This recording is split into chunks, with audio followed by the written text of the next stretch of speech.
You're watching Brazos Valley This Morning on KBTX News 3.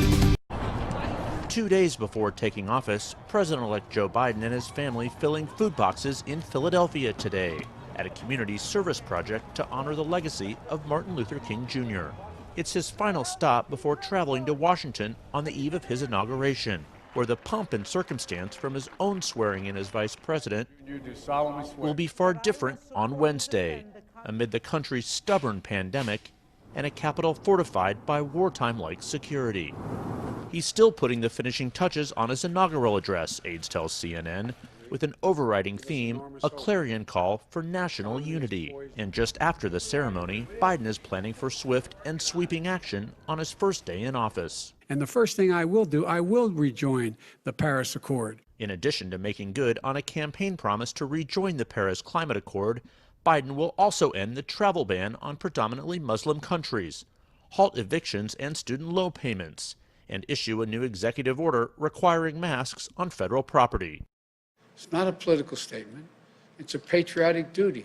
Yet Biden will not be surrounded by his own cabinet when he arrives at the White House. The Senate has not confirmed any of his nominees, even those tasked with national security. The confirmation hearings for Secretary of State, Defense Secretary, Intelligence Chief, and Treasury Secretary are set for Tuesday. Incoming White House Chief of Staff Ron Klain told Jake on Sunday that confirming those nominees is critical and must be done even as the Senate begins an impeachment trial. It's important for the Senate to do its constitutional duty, but also to do its constitutional duty to move forward on these appointments, on the urgent action the country needs. Biden believes the inauguration is one way of beginning to open a door toward bridging that divide.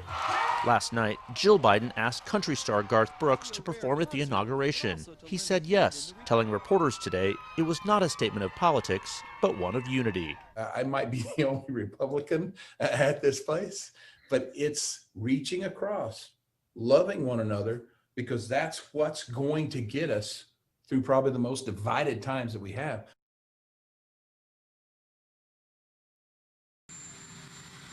The most important briefcase in the world, carried by the military and never far from the President of the United States.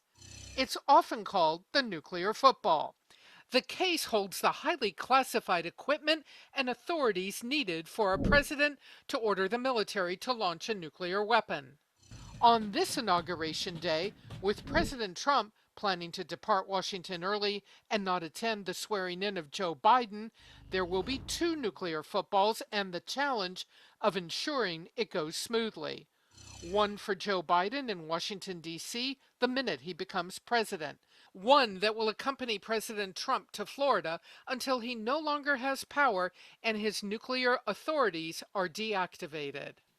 House Speaker Nancy Pelosi questioned whether Trump should still have the authority to launch a war. I have sought information from those who are in a position to know that there are protections against this dangerous president initiating any military hostilities or something worse than that. Pelosi recently said she spoke to General Mark Milley, the chairman of the Joint Chiefs of Staff, about the safeguards in place for ordering a nuclear strike.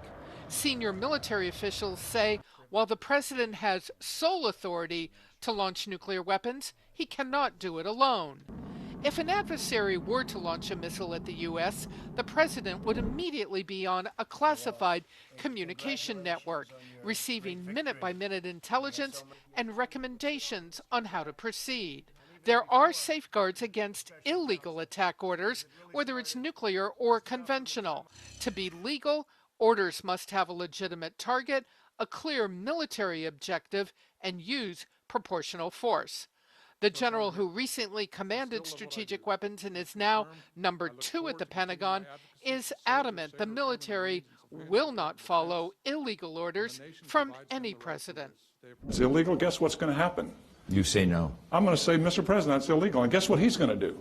He's going to say, what would be legal? And we'll come up with options of a mix of capabilities to respond to whatever the situation is. And that's the way it works. It's not that complicated.